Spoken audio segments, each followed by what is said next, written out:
é que a gente fez para receber esse projeto. E nada melhor, né, para contemplar essa semana, que para a gente, né, Ana Cláudia, né, Giovana, com esses atendimentos, com pessoas que estão indo lá para as terapias, nada melhor para coroar isso do que um testemunho. E um testemunho que veio de fora, hein, trazer para nós aqui a experiência dele, para que a gente, né, agregue mais e mais informações nesse trabalho que nós estamos realizando. Então, gostaria de chamar o Ricardo Gomes.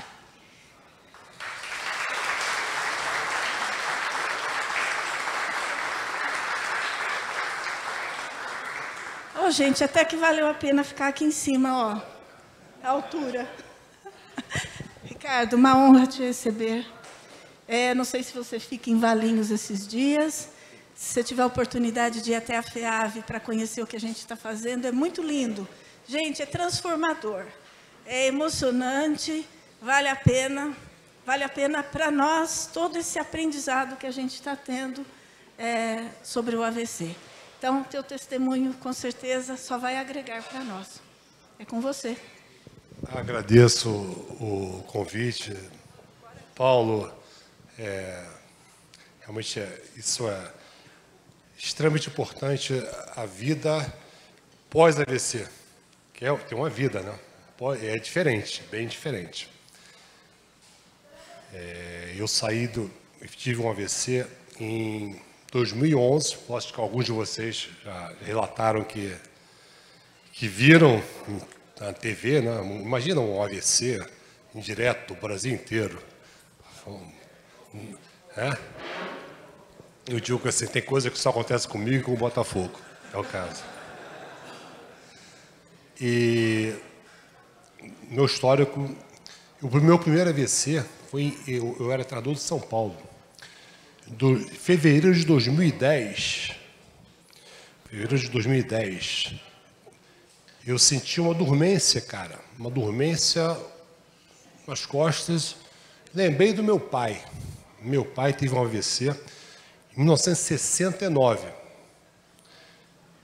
E eu conheci meu pai dessa forma. Eu tinha 4 anos e tinha um histórico familiar. Cheguei no hospital São Luís, ali do lado do Morumbi, né? E cheguei para o médico, falei, o médico São Paulino, cardiologista São Paulino. Pô, eu estou com a dormência. Pô, ficou preocupado, mediu pressão, nem pressão alta eu tinha.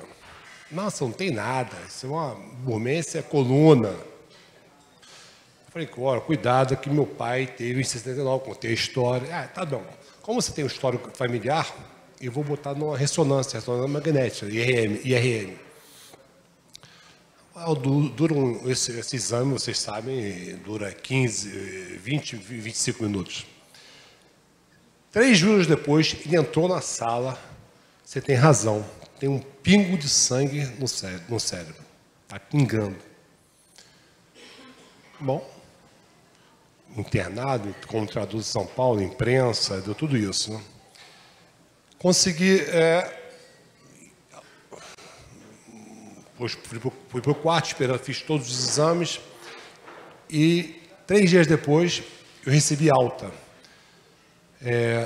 O neurologista entrou no meu quarto e falou assim, olha, na medicina tem coisa que a gente não consegue explicar. O seu caso é inexplicável. Nem pressão alta você tem, o cérebro pingou. Nem está pingando, pingou.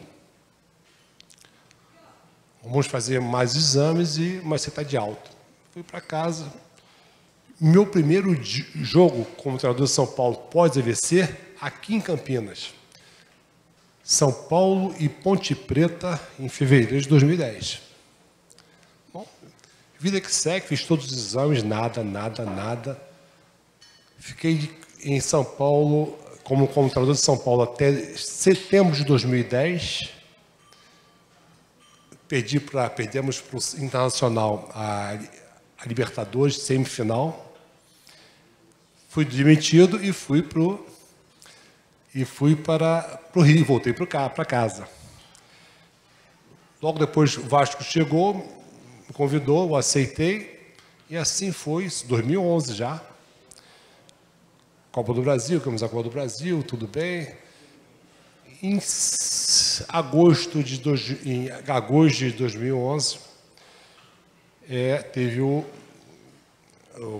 verdadeiro AVC, né? No mesmo lugar, sangrou bastante. 80 mililitros de sangue no cérebro. Se eu não estivesse no campo, trabalhando, se eu estivesse em casa, não dava tempo. A sorte é que 3 horas depois do acidente, eu estava operado. Então, essa foi a minha sorte, né? Saí do hospital depois de 20 dias, hemiplégico e afásico. Não falava e não me mexia do lado direito, nada. Bom, então até agora, são 13 anos de recuperação, né? Voltei a trabalhar em 2012 como diretor e em 2015 como treinador. E quando eu recebi o convite para ser treinador, em 2015, do Botafogo, eu liguei para o médico que me salvou, né? Posso? Está liberado, está resolvido o teu problema. Pode voltar. E assim eu voltei em 2015, depois voltei para São Paulo em 2016. E a vida que voltou ao normal, mas o que eu tenho? Eu tenho o lado direito mais frágil do que o lado esquerdo e, por vezes, não falo tão bem. E um conselho que eu posso dar para quem teve o AVC e quem não, ficar na frente da televisão é a pior coisa do mundo. Então, se eu ficar na televisão, sentado, estou com preguiça e televisão, 2 coisas para levar a pessoa para perder a saúde. Então, isso é o conselho que eu posso dar. E meu testemunho maior era esse. Dizer o seguinte: evitem televisão e preguiça. Isso vai levar a saúde. Pode ter 30, 70, 80, dá igual. Então, essa é a minha... Quando eu falei, Paulo, não posso falar... Claro, eu passei por muitas coisas. Minha recuperação, muito importante a colocação... Como é o nome da fundação? Eu ainda não gravei. FIAV. É muito difícil. Eu tinha condições para fazer uma boa recuperação, mas a grande maioria não tem. A grande maioria não tem nenhuma chance de recuperar direito. Ou mais ou menos. No meu caso, eu estou recuperação ad eterno. Eu vou ter que trabalhar, mas você tem que estar... Se você parar fazer... O que eu faço hoje? Na musculação e nado todos os dias. Todos os dias não, ok, 5 vezes por semana. Então, é meu conselho, é meu testemunho. O mais importante para quem teve, quem não teve, é evitar preguiça e televisão. Isso não tenho nada para acrescentar. E ainda bem que vocês construíram uma fundação, né? Que é muito difícil para uma pessoa sem condições recuperar. Muito, muito, muito difícil. Médicos, fisioterapeutas, tem uma chamada coisa de terapia ocupacional. Isso é uma coisa difícil, muito difícil, muito difícil. Então, agradeço aí o convite. Paulo, se vocês quiserem fazer alguma pergunta, estou à disposição. Mas agradeço, eu tenho grandes amigos aqui em São Paulo, eu estou sempre em Salto de Itu, então, para mim, Campinas, eu trabalhei no Guarani em 2000, na época o Guarani era o Guarani, né? Eu sei, mas eu não. Tenho um grande amigo Teve um do Guarani, tem um torcedor aqui do... Tem um bugrino aqui, né?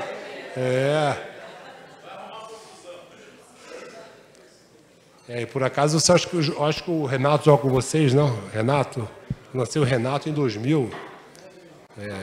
Grande craque, grande craque. Bom, deixo à vontade, se caso queiram fazer perguntas.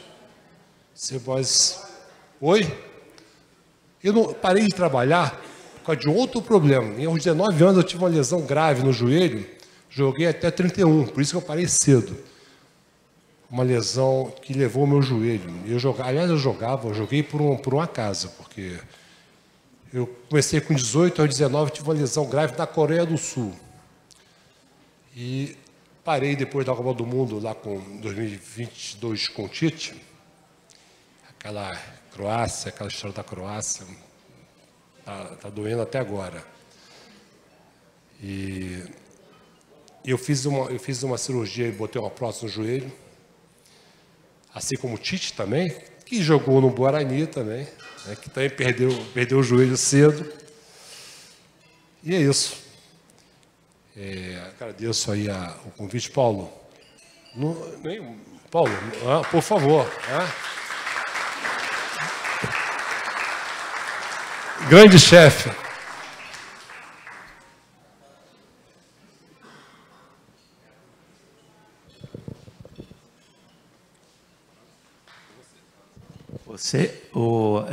Fica aqui. Vocês quiserem bater um papo, por favor, vamos ficar aí. Né? E eu... Pode ser de futebol, AVC é o quê? Pode ser um futebol. Olha, o Ricardo Gomes, vocês sabem que eles são, o que ele é. Ele é um gentleman no futebol. E a gente conhecer ele câncer, né, de todas vidas. Muito obrigado. Obrigado, viu? Nada. Olha, eu que agradeço aqui esse convívio com pessoas boas. Isso dá o jantar ficar agradável. Um abraço. Um abraço para todos aí. Mais alguém?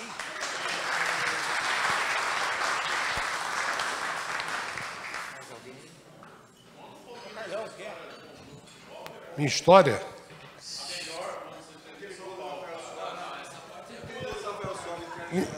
Minha história é o seguinte, eu comecei no futebol de salão, na época não era futsal, era futebol de salão. Cheguei no Fluminense aos 13 anos, fiz toda a minha formação no Fluminense. Cheguei no Fluminense com 13, saí com 23, 10 anos de Fluminense, 5 na formação, 5 no profissional.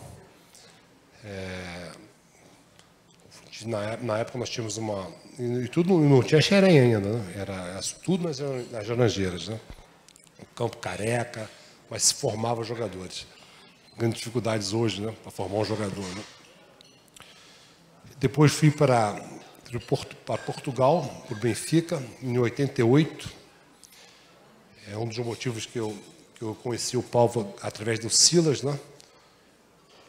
Primeiro, como conheci Silas como adversário do grande São Paulo, do Sininho com Silas, Sidney, Miller, Careca, Pita, isso aí, os menudos, né, do Sininho. Isso aí. E depois o Silas foi para o Sporting e eu para o Benfica, em 1988. De 88 até 91, eu saí do 91, fui para o Paris Saint-Germain. Até 95. Voltei para o Benfica e, por causa do joelho, joguei mais um ano e terminei a carreira aos 31. Com esse joelho aqui, agora está uma prótese aqui. Tal. Imagina. 31, parei e logo depois fui convidado para ser treinador do Paris, em em 96. Então, comecei minha carreira... Eu fiquei mais tempo como treinador do que como jogador. Comecei em 96. 31. Eu parei... O último jogo foi Benfica Sporting em maio de 96. Comecei como treinador em julho de 96. E que é pior, sem diploma que era exigido na Europa, né? Eu era de fato o treinador, mas não era de direito. Entendeu? Mas assim fui 2 anos. Na raça.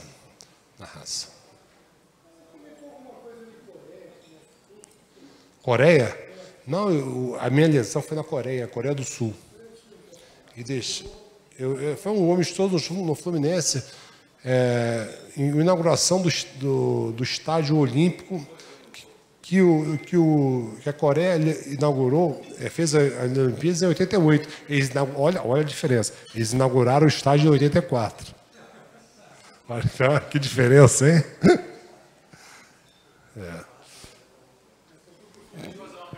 Sim. Na época do São Paulo de 92, 93, ele jogou com o Milan e com o Barcelona de igual para igual. Isso. Então eram times que eram compatíveis, né? Sim. O São Paulo que enfrentou o Milan era uma seleção brasileira. Com o Tele, era o Tele. Com o Tele. Depois essa distância se tornou praticamente impossível de você comparar. Mas nós continuamos fornecendo jogadores para a Europa. Aonde foi o ponto de discórdia? Porque se causou essa grande diferença. É só dinheiro? O futebol virou um grande negócio. E eu acho que aí, nessa fase aí, teve uma lei que mudou, chamada a Lei do Passe. Lei Bosman. Eu ouvi falar de Lei Bosman, isso foi em 95. Um jogador belga, ele entrou na justiça contra a lei do passe. E a partir daí, os jogadores têm um contrato de 4, 5 anos, ao final do contrato estão livres. Antigamente não era assim. Nós terminávamos o contrato, ficávamos presos ao clube. Então essa foi a... Aí vem a lei Bosman, chegou no Brasil e lembra dos anos 90, nós tínhamos grandes dificuldades financeiras, né? São Paulo tinha um pouco mais de gás, mas a grande maioria dos clubes entraram, todos, aliás, até hoje, né? Estão com grandes dificuldades financeiras, né? Alguns viram SAF, outros não, mas essa mudança foi em 95, através da lei Bosman. Foi um jogador belga chamado Bosman que entrou na justiça contra a lei do passe, e a partir daí mudou o futebol. Até então nós jogávamos de igual para igual contra os europeus, hoje não. Hoje temos grande dificuldade para enfrentar os europeus. Virou um grande negócio e o Brasil não está preparado para esse negócio. Alguém mais?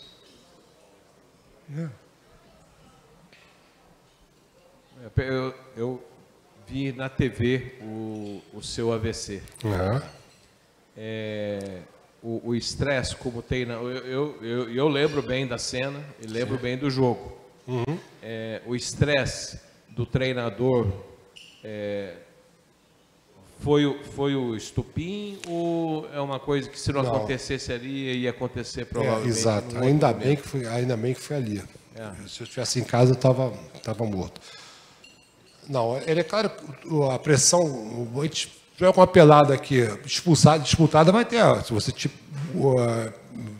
a pressão sobe. Mas entre a pressão subir e ter um AVC, tem uma grande diferença, né?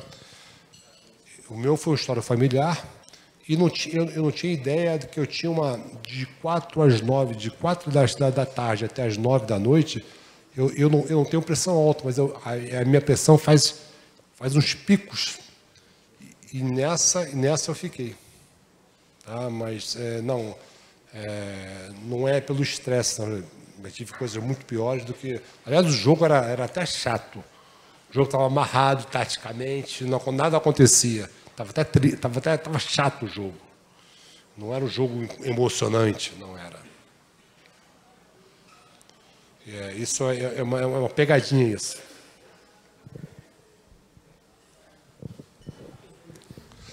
Só essa mesa que vai fazer pergunta é pelo futebol, é isso? Você esteve bem próximo da CBF, né? E nós podemos ter esperança? Ou seja, piorou tanto assim? Como é que você comenta a situação da nossa CBF? Da CBF? Eu sei que é um tema complexo, essa bola eu vou passar, que é uma bola complicadíssima. É uma bola que hoje em dia joga-se nem mais em Brasília do que no Rio, CBF. Então virou um problema político, né? E aí você vai entrar na parte da política, a gente vai até de manhã aqui conversando. Sem esperança, então. Mas não esquece, não tem nenhuma... A parte esportiva está mais do lado. E está sangrando, a seleção está sangrando, né? Infelizmente. Obrigado. No dia do AVC, você teve algum sintoma, alguma coisa antes, algo que te incomodasse? Nada. Alguma coisa... Quando eu fiz a substituição, e quando eu toquei no jogador, eu cumprimentei-lo para dizer assim, legal, não sei o quê. E quando eu cheguei, coisa quente, muito quente nas costas. Aí eu voltei para o banco. Quando eu sentei, eu perdi o lado direito.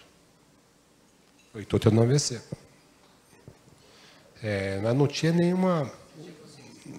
Eu tinha consciência porque eu tenho um histórico por causa do meu pai, né? Eu fiquei consciente até... Acho que durou uns 10 minutos. Quando cheguei na ambulância, eu estava consciente. De repente, eu entrei na enfermaria do Engenhão, apertei a mão do médico e apaguei. Acordei 10 dias depois, já operado. 10 dias, entrei em coma, mas era um coma induzido.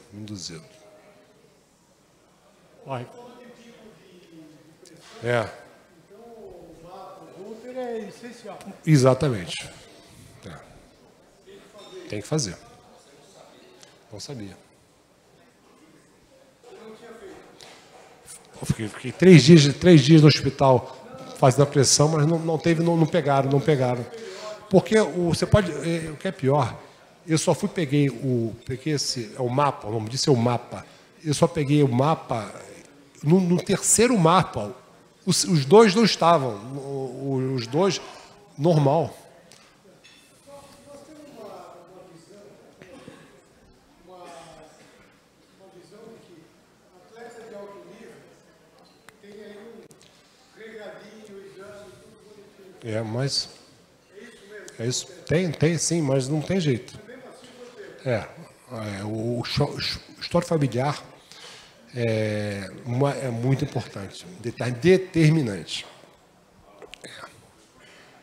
Infelizmente, grandes atletas, Ironman, os caras têm problemas. Não tem jeito. Quem manda é a genética, não manda mais do que a vida do cara é muito mais. Dizem que 60% a 70% vem genética. Isso dizem, eu não sou o cara eu não sou da saúde. Ricardo, tenho 4 filhos, 4 meninos, todos gostam de jogar futebol, todos são paulinos. Opa! E o que você, para eles que gostam, que praticam, que às vezes quer evoluir no futebol, qual que é a sugestão que você dá para essa juventude? Praticar. Nada melhor do que fazer. A diferença que eu vejo hoje, meu filho e agora meu neto, é o seguinte, praticávamos muito mais do que eles praticam hoje. Isso mudou. Hoje em dia tem a internet, você tem um videogame, você tem a prática do futebol, e eu acho que eu treinava salão aos 9 anos e saía do jogo de salão e ia fazer uma pelada. Eu passava o dia inteiro jogando bola. Estudava e bola. Não tinha outra coisa. Não tinha um videogame, que é um inferno isso. Não é? Isso, celular. Então, pior ainda. Celular, eu acho que é uma pena. Aí você junta aí, esquece a nossa parte educacional é complexa, né? A grande maioria tem dificuldade na área educacional. Aí você junta com tecnologia de ponta, o cara sem educação vai dar ruim. Aí chega, cá entre nós, chega a história das apostas, aí inferno. Aí vão entrar em outros problemas mais importantes. Então, não, só todo mundo, essa turma aí, a turma do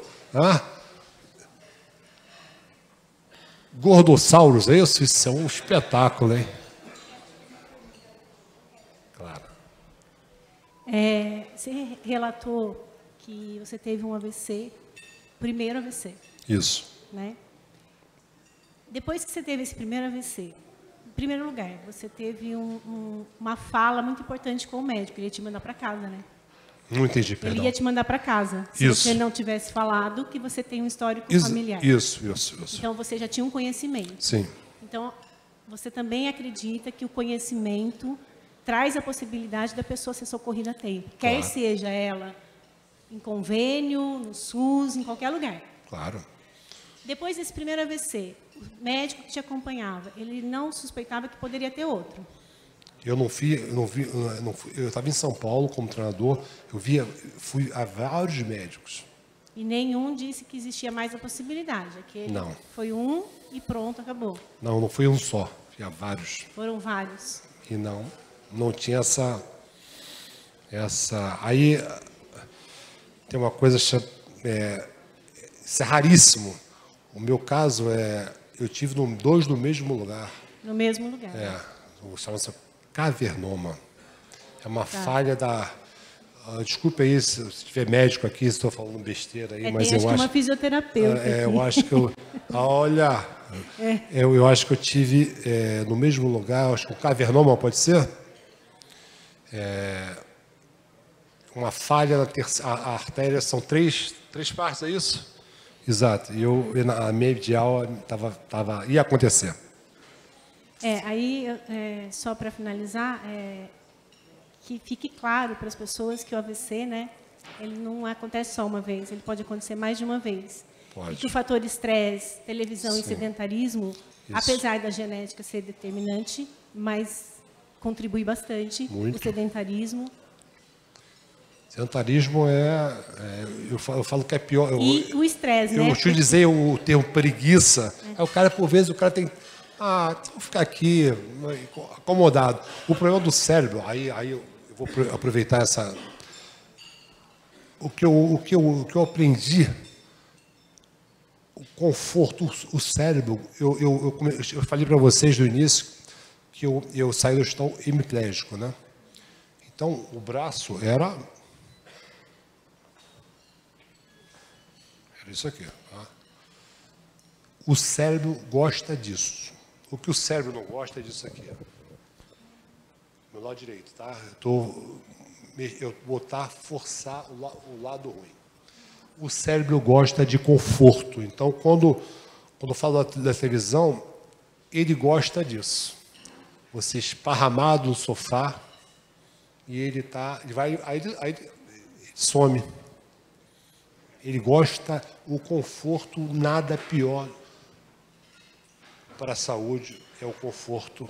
E ele gosta. Então, para mim fazer isso, para levantar essa aqui, hoje eu tenho. O que eu tenho?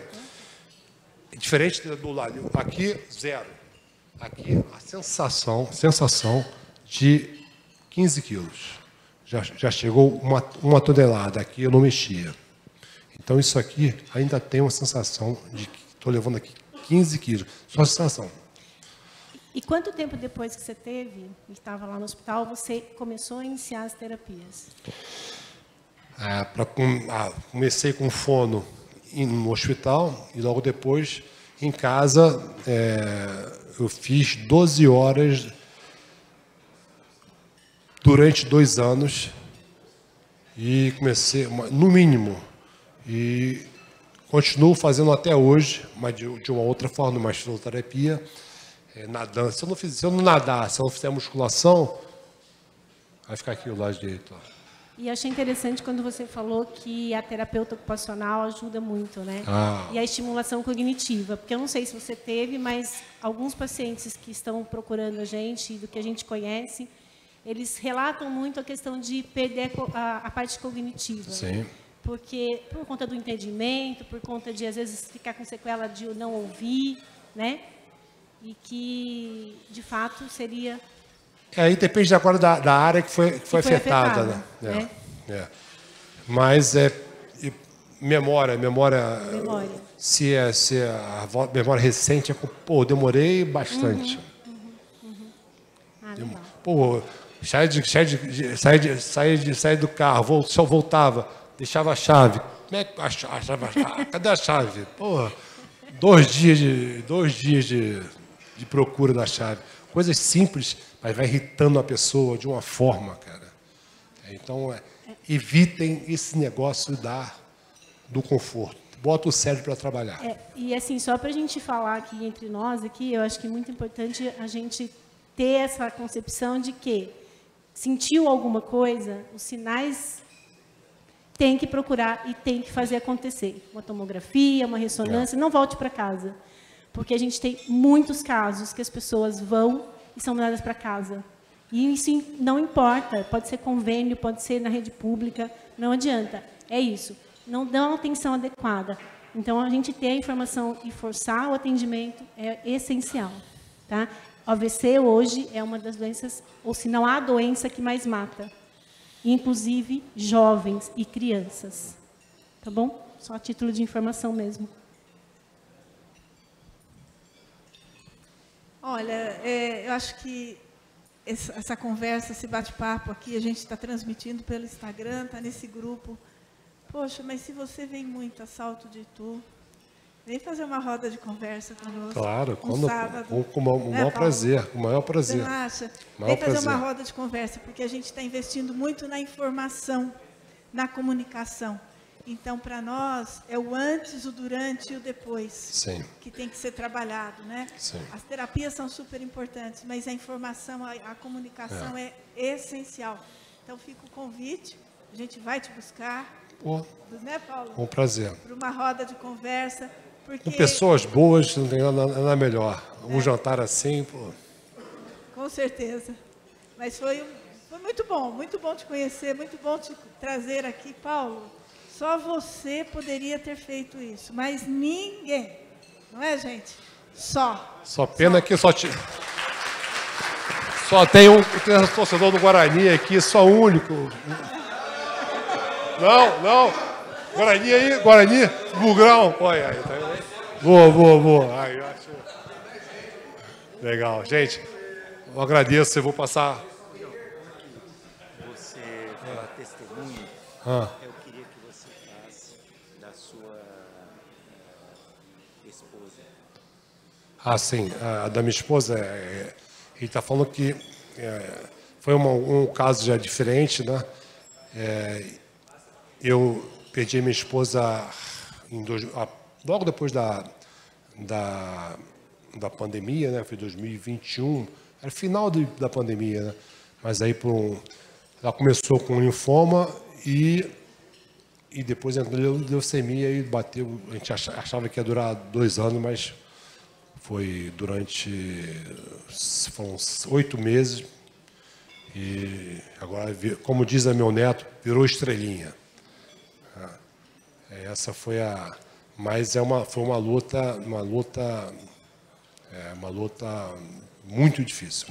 Então, mais uma vez, a saúde, isso é o que nós temos de valor. O resto é tudo Eu vou ao português bem claro. É tudo mentira. O que vale é a saúde, o resto é mentira. Senhores, mais uma vez, foi um prazer.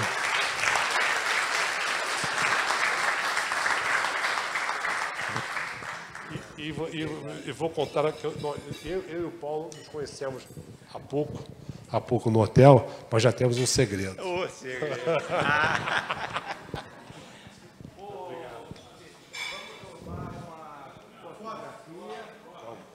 Vamos, bora. Todo mundo. Deixa eu pegar. Peraí, uma garrafa de. Peraí, vou botar lá. Essa.